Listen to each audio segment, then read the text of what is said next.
Hello student, pairs of line के हम आज मतलब थ्योरम्स के बाद थर्ड लेक्चर है। थ्योरम थोड़े से डिफिकल्ट लगेंगे। मैं जब पूरा पढ़ा के हो जाएगा ना तो एक बार फिर और थ्योरम पूरा रिवाइज कर दूंगा। मेरे को एक दो मैसेज किए बच्चों ने कि थ्योरम थोड़ा डिफिकल्ट लग रहे हैं, तो थ्योरम की प्रैक्टिस करो, बार बार लिख लिख के देखो। और फिर मैं लास्ट लेक्चर भी मतलब पूरा रिवाइज करूंगा, वन शॉट मतलब रिविजन लूंगा, तो उसमें आपको ये सब बातें क्लियर हो जाएगी। ठीक है, तो पेयर्स ऑफ लाइन में जो थ्योरम पढ़े थे ना, उसके ऊपर हमारी जो फर्स्ट एक्सरसाइज है उसको करते हैं और देखते हैं उसके अंदर में क्या क्या प्रॉब्लम्स है। ठीक है, तो कौन सा चैप्टर है अपना? Pair of straight line.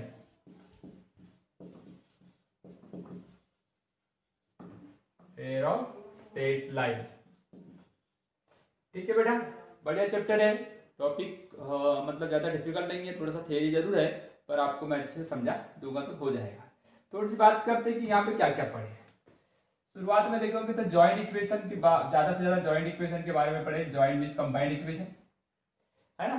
अगर ये दो लाइनें हैं a1x b1y इक्वल टू 0, एक लाइन है, a2x b2y ये दूसरी लाइन है। इन दोनों को अगर मैं मल्टीप्लाई करता हूं तो मेरे को एक इक्वेशन मिलता है। उसी इक्वेशन को क्या बोला गया है? Joint equation.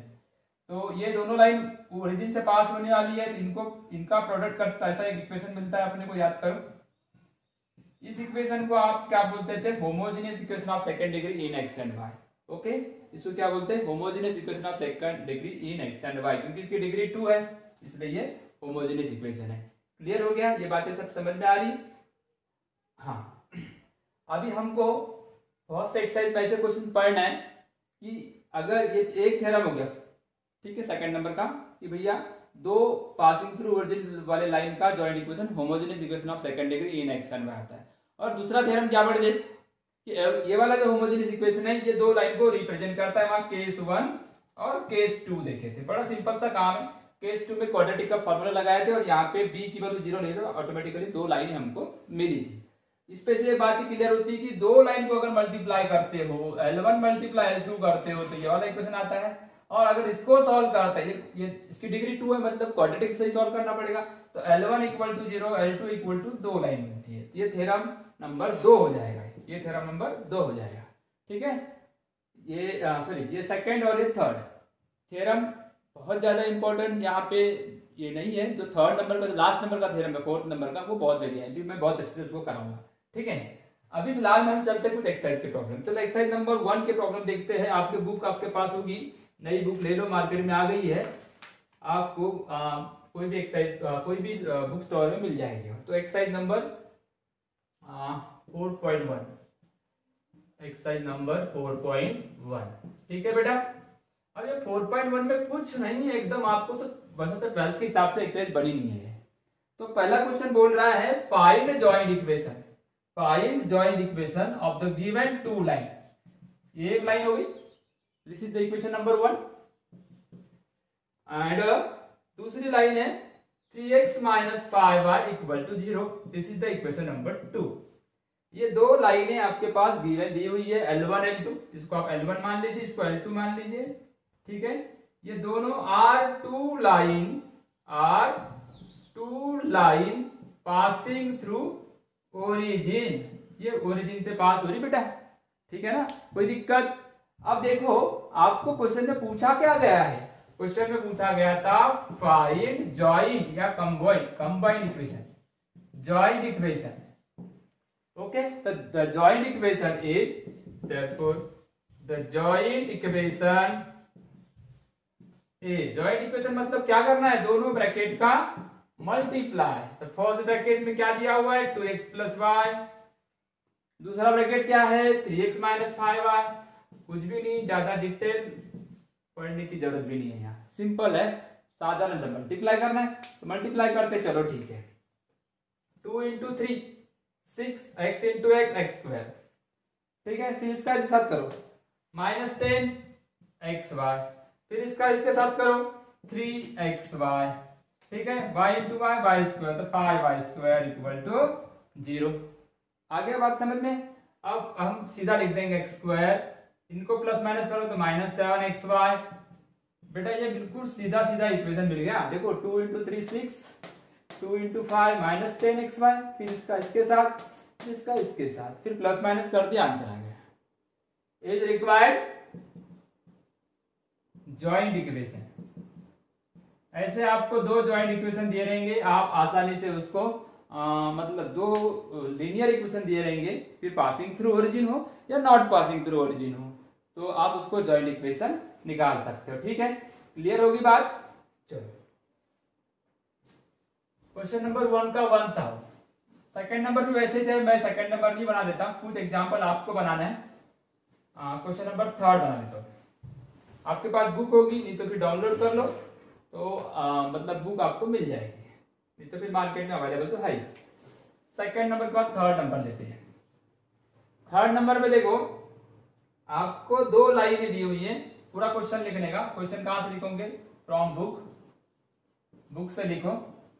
आप ये क्या बोलता है वो बता देता हूं। आपको दो लाइनें चाहिए joint equation, find the joint equation. आपको जॉइंट इक्वेशन निकालना है, मगर आपकी लाइनें 1 2 1 2 3 2 3 से पास होती है। आपको जो दो लाइनें चाहिए ना, वो एक पॉइंट से मतलब पास होती है, ऐसा बोल रहा है। मतलब our two line passing through the point 2, ये 2 है और ये 3 है। वो पॉइंट कहाँ आएगा? यहाँ आएगा। ठीक है, इस पॉइंट का कोऑर्डिनेट क्या हो जाएगा? 2 2 3। इस पॉइंट का कोऑर्डिनेट हो जाएगा बेटा 2 3। क्वेश्चन बोल रहा है find the joint equation line passing through the origin passing through the point 2 3। आपको जो दो लाइनें चाहिए ना, वो इस पॉइंट से पास होती है and parallel to coordinate axis. ये देखो यहां से एक लाइन पास हो गई और कोऑर्डिनेट मतलब y एक्सिस को पैरेलल है, और दूसरी लाइन यहां से पास हो रही है। ये देखो, ये जो रेड वाली जो बता रहा हूं मैं आपको, ये लाइनें हैं, ये x एक्सिस को पैरेलल है, एक y एक्सिस को पैरेलल है। अब मेरे को बताओ कि अगर ये लाइन यहां से जाएगी 2 से, तो इसका इक्वेशन x = 2 होगा, ये वाला इक्वेशन। और ये कहां से गई है? 3 से गई है, तो बेटा y = 3 होगा। ये दो लाइन आ गई आपकी, क्लियर हो गया।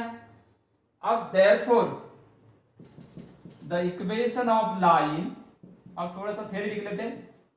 पासिंग थ्रू पॉइंट, कहां से पास हुई थी? 2 3 से, एंड पैरेलल टू किसको है? Coordinate axis, coordinate axis R। तो दो लाइनें देखो x माइनस, इसको इधर ला लो तो ये एक इक्वेशन मिल जाएगा बेटा फर्स्ट, एंड दूसरा 3 को इधर ला लो तो y - 3 = 0, ये आपको दूसरा इक्वेशन मिल जाएगा। ठीक है, अब आपको क्या चाहिए? तो जॉइंट इक्वेशन, यही तो है ना इस टॉपिक।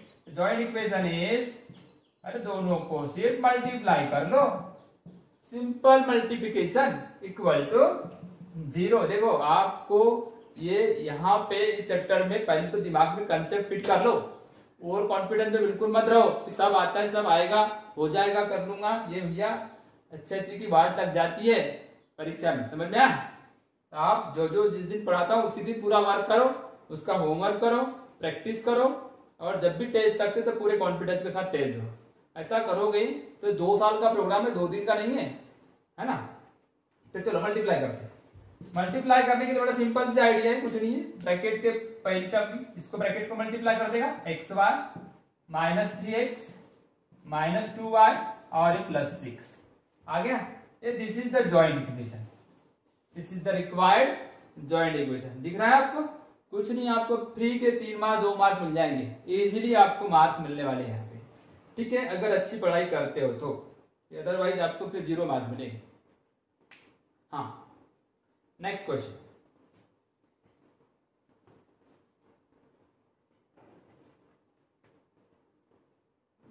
चलो क्वेश्चन नंबर 4 बनाते हैं। बहुत अच्छा क्वेश्चन है 4।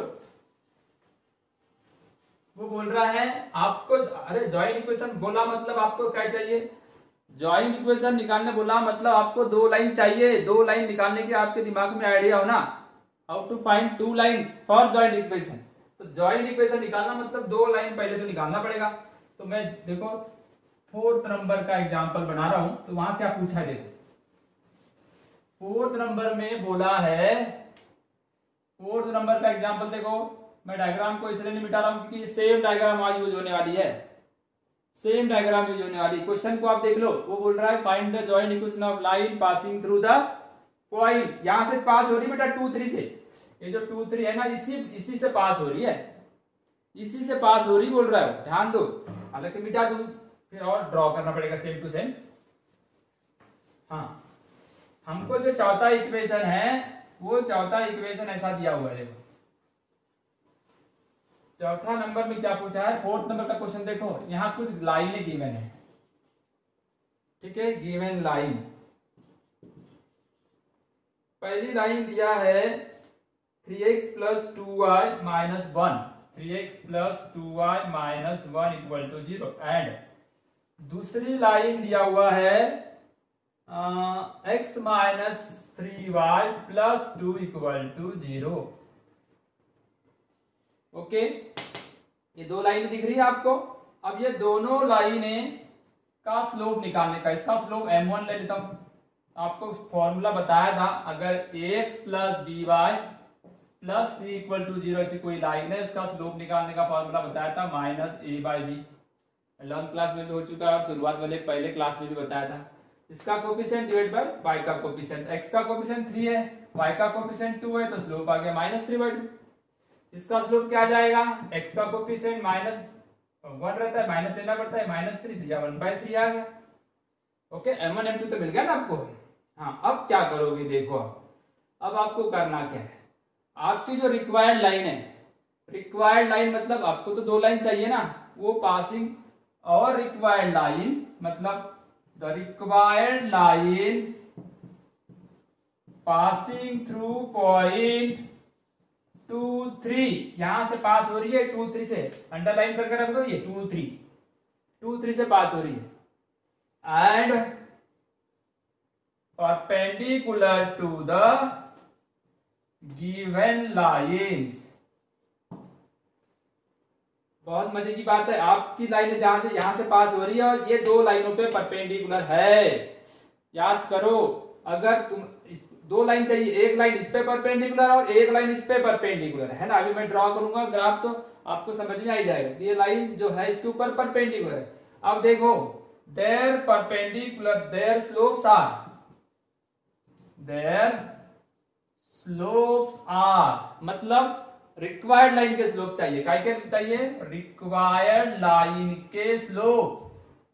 देयर स्लोप मतलब स्लोप ऑफ रिक्वायर्ड लाइन। तो पहले का स्लोप अपन m1' ले लेते हैं। तो देखो, जब परपेंडिकुलर तो उसको उल्टा करना, 3/2 का 2/3 करो, माइनस का प्लस करो। ओके, और दूसरे का क्या आएगा, m2' 1/3 तो उसका उल्टा 3/1 प्लस का माइनस, ये आ गया बेटा। हाँ, अब देखो, इक्वेशन ऑफ लाइन निकालने के लिए स्लोप की जरूरत पड़ती है, तो ये दो स्लोप आ गए और यहां से पास हो रही, मतलब स्लोप और पॉइंट गिवन है तो दो लाइन मिल जाएंगी by slope point formula. Therefore the equation of the required equation of line कहां से पास हो रही है, equation of line passing through point, point क्या था 2 3 and their slopes are m1 = 2/3 and m2' = -3/1 मतलब -3। 3/2 का उल्टा 2/3 माइनस का प्लस, 1/3 का उल्टा 3/1 प्लस का माइनस, हो गया ये। अब आपको स्लोप पॉइंट फॉर्मूला लगाना है, slope point formula bye slope point formula, slope point formula याद आएगा। स्लोप पॉइंट फॉर्मूला क्या होता है, y - y1 = slope x - x1। ये x1 और y1 की वैल्यू है और ये स्लोप m1' m2'। अब मैं यहां पुट करता हूं, तो पहली इक्वेशन क्या मिलता है, देखो y - y1, पहला इक्वेशन क्या मिलता है, फर्स्ट y - y1 मतलब y - 3 equal to slope, slope मतलब m1' पहला वाला 2/3 equal to 2/3 x minus x1 यानी 2, थोड़ा सीधा मल्टीप्लाई कर लो, 3y माइनस 9 2x माइनस 4। आई बात समझ में? अब उस इक्वेशन को थोड़ा सा सीधा कर लेते, सबको उधर ले जा लो। तो पहले का 2x है, ये 3y उधर गया माइनस 3y, और माइनस 9 उधर गया तो प्लस हो जाएगा, तो 9 में से 4 गया तो 5 बच जाएंगे। ये इक्वेशन आ गया जो पहले नंबर का है, ये दिख रहा है यहाँ पे, ये वाला फर्स्ट। ओके, अब सेकेंड कैसे निकलता है देखो, वही passing through the same point है y माइनस 3, स्लोप चेंज हो जाएगा। स्लोप क्या था बेटा? -3/1 x माइनस 2। ओके, इन दोनों का प्रोडक्ट कर लो तो ये आ जाएगा y minus 3 equal to -3x minus minus plus 6। ठीक है, कुछ अगर यहाँ ऐसा लगे प्लस माइनस गड़बड़ हो गया तो तुरंत मेरे को मैसेज करना व्हाट्सएप पे, क्योंकि पता तो चले, क्योंकि यहाँ क्लासरूम में क्या फर्क पड़ता है कि बहुत सारे बच्चे देखते रहते हैं, तो कभी कभी पढ़ाने के जो इंटेंशन के चक्कर में माइनस प्लस की तरफ कभी कभी ध्यान हट जाता है। अगर आपको ऐसा लगे तो कहीं भी मेरे को आप मैसेज करने का, ठीक है। हाँ, क्या आएगा देखो, वो -3 सबको इधर ला लो, तो माइनस का प्लस y, ये +6 इधर आएगा तो माइनस हो जाएगा, तो -9 इक्वल टू 0। ये आ गया आपका सेकेंड इक्वेशन। अब जॉइंट इक्वेशन निकालेंगे, therefore the joint equation is, joint equation मतलब that is the product of two line. ये जो दिख रहा है ये वाला एक अंडरलाइन और ये रेड अंडरलाइन जो किया हूं, इनका प्रोडक्ट करना है। 2x माइनस 3y प्लस 5 हो गया, इसका इसके साथ प्रोडक्ट करो, 3x plus y minus 9 equal to 0। इनका इनके साथ प्रोडक्ट करो तो आपको कुछ ना कुछ तो एक आंसर मिल ही जाएगा। ठीक है, प्रोडक्ट करने के बाद पूरा प्रोडक्ट करना है, मैं आपके ऊपर छोड़ा इसको, तो चलो इसको लिख लो। कुछ नहीं है, बहुत सिंपल था। बस यहाँ पे ध्यान रखना कि आपकी लाइन जहाँ से पास हो रही थी उसके लिए स्लोप यहाँ से पास हो रही पर इनके ऊपर परपेंडिकुलर है, ये फर्क है। तो ये बहुत बड़ा फर्क है, अच्छे से देख लो। क्या क्या चीजें नहीं समझती हो मेरे को तुरंत फोन करके बताने का। अब क्वेश्चन नंबर बदलते हैं अपन, अब चलते हैं उल्टा। ये पहला थ्योरम के ऊपर था, अभी तक जो पढ़े ये फर्स्ट थ्योरम, जॉइंट इक्वेशन निकालना मतलब प्रोडक्ट करना, दो लाइन का प्रोडक्ट करना। अब उल्टा, अब थ्योरम नंबर नेक्स्ट, वो बोला है कि कोई भी जॉइंट इक्वेशन दो लाइन को रिप्रेजेंट करता है, ये मतलब सेपरेट इक्वेशन निकाल के दो, ऐसा क्वेश्चन आएगा। नेक्स्ट थ्योरम देखो कैसा है, क्वेश्चन नंबर 2 देखते कैसा बनता है। Question number 2, find separate equation, separate equation ये ना, फाइंड सेपरेट इक्वेशन। अब सेपरेट इक्वेशन कैसे निकालते इधर देखो। हाँ, बड़ा सिंपल है ये तो, सबसे इजी, यहाँ पे कुछ भी नहीं है। फर्स्ट पहला है 3x² plus 7xy equal to 0। Sorry 3x² नहीं है, 3y² है।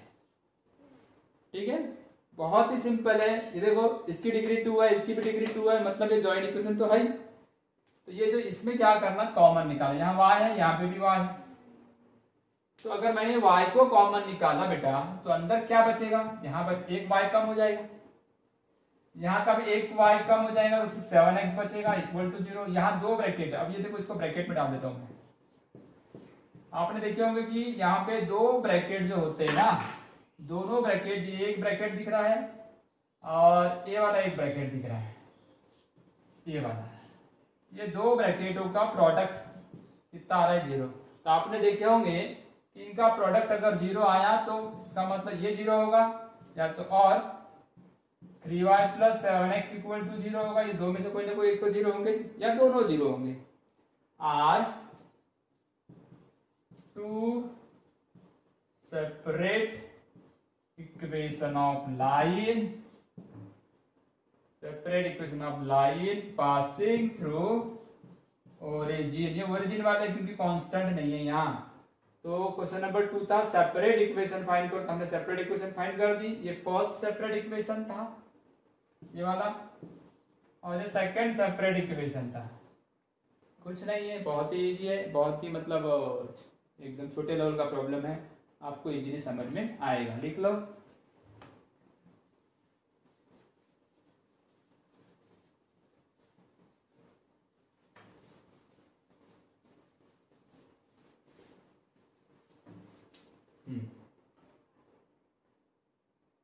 नेक्स्ट नंबर का क्वेश्चन लेता हूं मैं, 4th नंबर का लेता हूं, थोड़ा बड़ा क्वेश्चन लेता हूं। 4th नंबर में क्या है, 3x² minus 10xy minus 8y² equal to 0। Quadratic जैसा दिख रहा होगा। फर्स्ट और लास्ट टर्म का प्रोडक्ट करते थे, याद होगा, 3 इंटू -8 -24।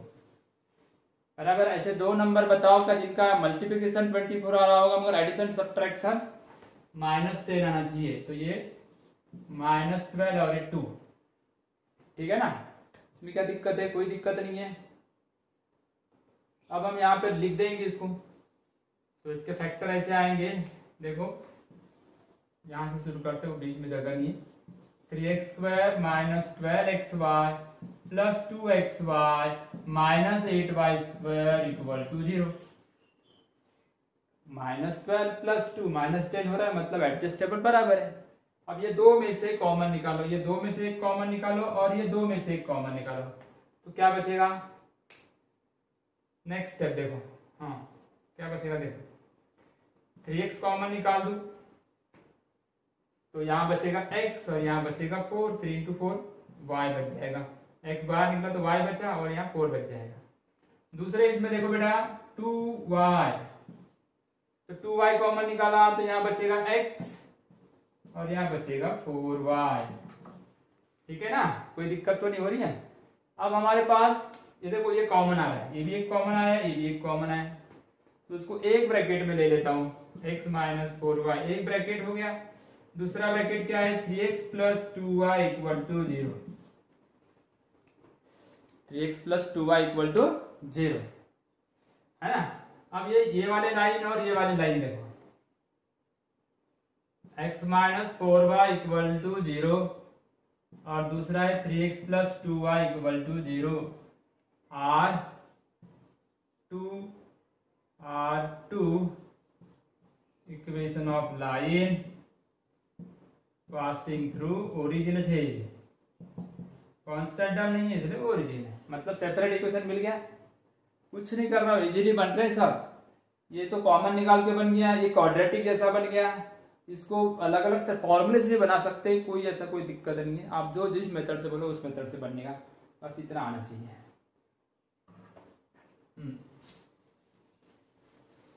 एक और बनाते हैं, थोड़ा बड़ा वाला क्वेश्चन है, ट्रिग्नोमेट्री वाला क्वेश्चन लेता हूं मैं, थोड़ा सा बड़ा ही लेता हूं, 6 नंबर का लेता हूं।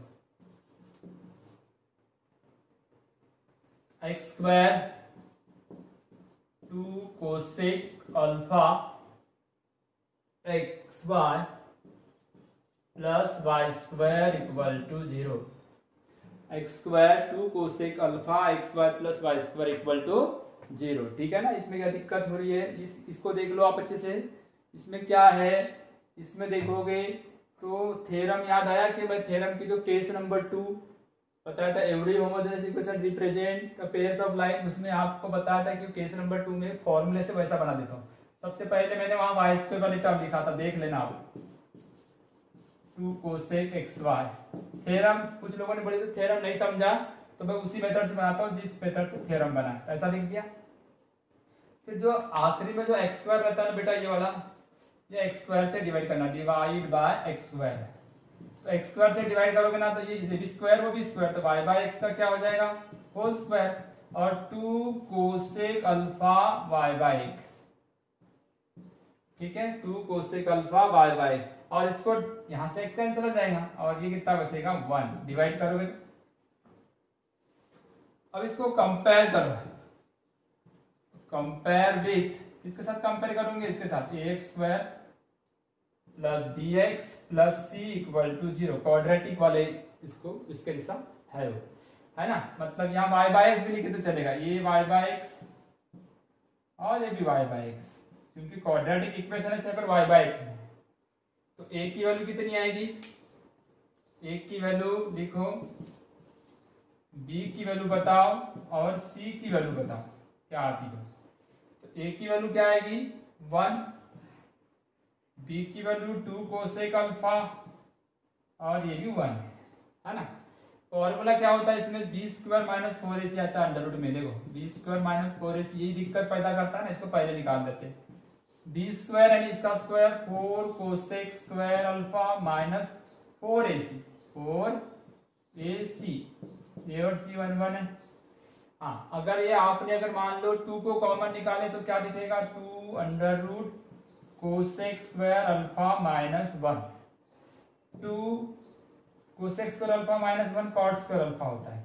आइडेंटिटी अगर लगाए तो इसको सॉल्व करते तो कितना आता है 2 कॉट अल्फा। ये किसकी वैल्यू आई, बी स्क्वायर माइनस 4ac की अंडर रूट के अंदर। हाँ थ्योरम में फिर हमने फॉर्मूला लगाए थे, याद आया होगा।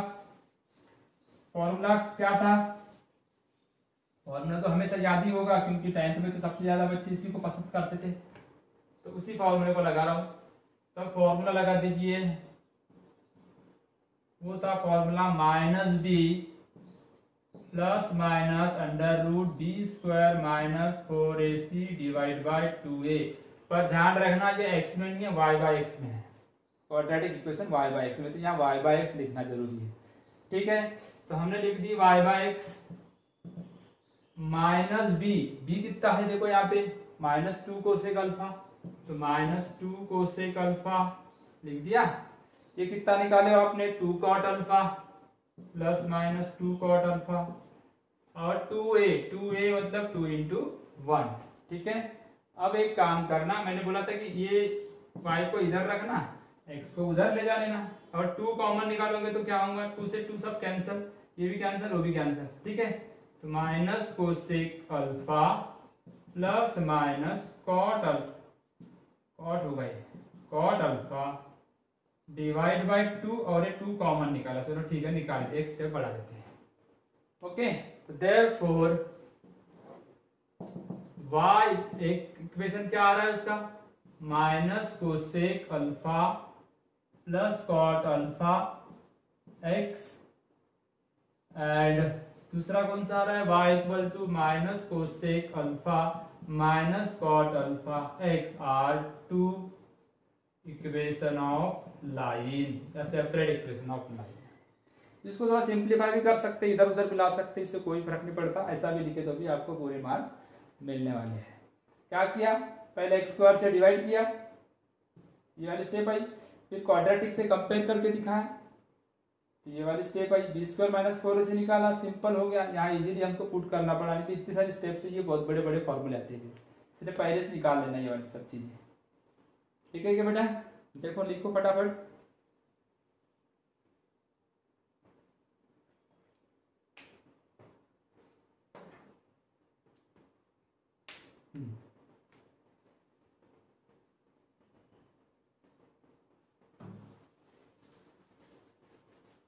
चलो मैं एक फॉर्मूला याद कराता हूँ आज, फिर उसके ऊपर की प्रॉब्लम अपन बाद में देखेंगे। फॉर्मूला कौन सा है, sum and product of slopes, sum and product of slopes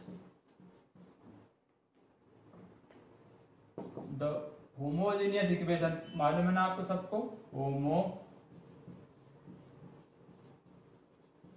equation of second degree, homogeneous equation of second degree in x and y क्या होता है बताओ, x square plus 2hxy plus dy square equal to 0। इसको अगर मैंने ax square हो गया, पहले वाली टर्म लिख दिया मान के चलो, हाँ by square plus 2hxy plus ax square equal to 0। ठीक है ना। अभी जो एग्जांपल देखे थे इसमें कोई दिक्कत गई क्या, नहीं। चलो हम आगे के एग्जाम्पल की तरफ बढ़ते हैं। हाँ, मैंने बताया था कि ऐसा लिख डाले तो ये वाली टर्म जो रहती है ना एक्स स्क्वायर से डिवाइड की, अभी किया था मैंने, जैसा प्रॉब्लम बनाया वैसे बना रहा हूँ, थ्योरम भी वैसे बना था, है ना। तो ये ऐसा आ जाएगा B Y by X quadratic में आ जाएगा, ये हमेशा याद रखना, प्लस ए इक्वल टू 0। इसको कंपेयर किए थे, किसके साथ कंपेयर किए थे, compare with A X square plus B X plus C equal to 0। अब ये y बाई एक्स में है बेटा, तो यहाँ y बाई एक्स भी लिख सकते हो। तो a की वैल्यू कितनी हो जाएगी, देखो ये y बाई एक्स में लिख सकते हो, ये y बाई एक्स, ठीक है। a की वैल्यू b है, b की वैल्यू 2h है और c की वैल्यू a है, ठीक है ना। अब कोई क्वाड्रेटिक इक्वेशन है, कोई क्वाड्रेटिक इक्वेशन अगर है तो उसके अंदर में दो लाइन होगी, यहां तक लिख लो, एवरी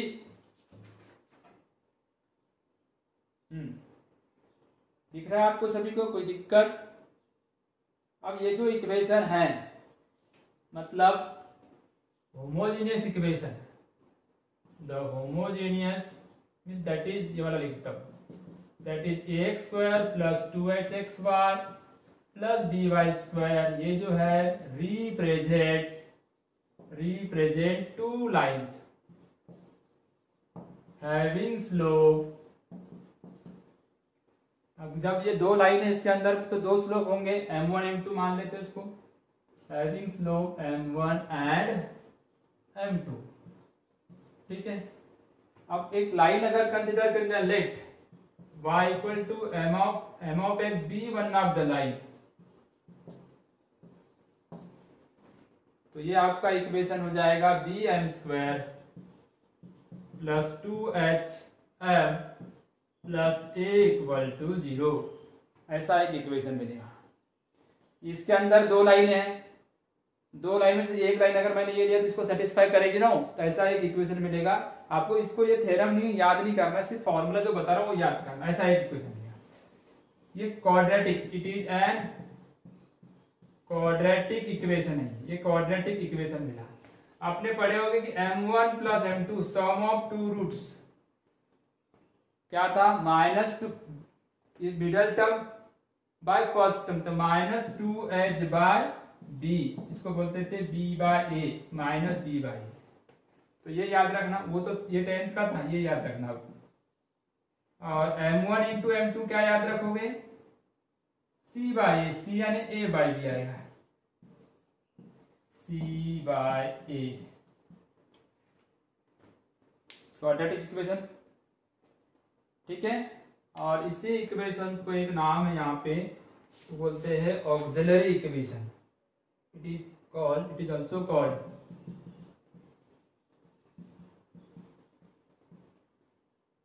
एज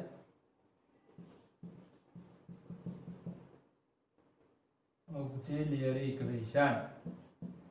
ये ऑक्सिलरी इक्वेशन भी उसको बोलते हैं, पर यहाँ इतने पूरी सर्कस में दो चीज याद रखना है बस, ये कुछ भी याद नहीं रखना कि दो रूट का सम कहीं भी आया m1 प्लस, इसके अंदर कितने लाइनें होती है, ये जॉइंट इक्वेशन है ना। देखो ये जॉइंट इक्वेशन ऐसा भी हो सकती है, दोनों चिपक भी सकती है, एक के ऊपर परपेंडिकुलर भी रह सकती है, एक के ऊपर ओवरलैप भी कर सकती है, पैरेलल भी हो सकती है, कैसे भी इंटरसेक्ट भी कर सकती है, बराबर है। तो ये बताओ मेरे को, इसके अंदर दो लाइनें हैं तो ये एक लाइन होगी, मान के चलिए, कंसीडर किया ना, दिख रहा है, तो ये इसको सेटिस्फाई करेगी, इसको सेटिस्फाई कर दिया मैंने, ये देखो ये वाला इक्वेशन मिलता है। ये क्वाड्रेटिक है, इसके अंदर दो वैल्यू है m की, क्योंकि m के अंदर में है ये, तो दो रूट है समझ के चलिए, तो m1 plus m2 minus b by a होता है, middle term by first term, तो ये वाला फॉर्मूला बना। तो ये दो ही फॉर्मूला आपको याद करना है कुल मिला के, जिसमें यहाँ से कुछ नहीं यार, ये जितना भी पढ़े ना पूरे सर्कस में, ये पूरा इतना ही याद करना है। ये दो जो रेट से ब्लॉक कर रहा हूँ ना, ये दो ही याद करना है, m1 plus m2 minus 2h by b और m1 m2 a by b, ये दो ही याद करना है।